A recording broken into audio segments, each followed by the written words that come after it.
In this tutorial, you'll learn how to turn off the Roblox capture and screenshot button, which can sometimes be intrusive during gameplay.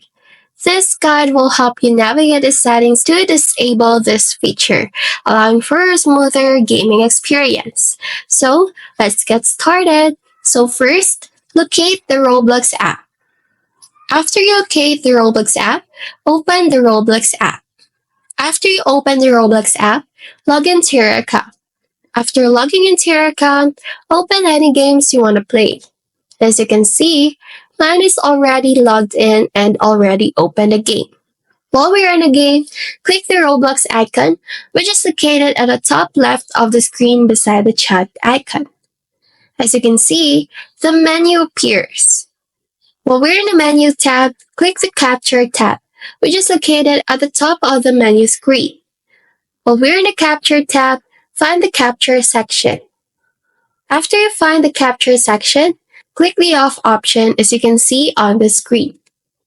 You have successfully disabled the Capture and Screenshot button in Roblox. This can enhance your gameplay by removing distractions. If you encounter any issues, revisit the settings to ensure everything is configured correctly. Happy gaming!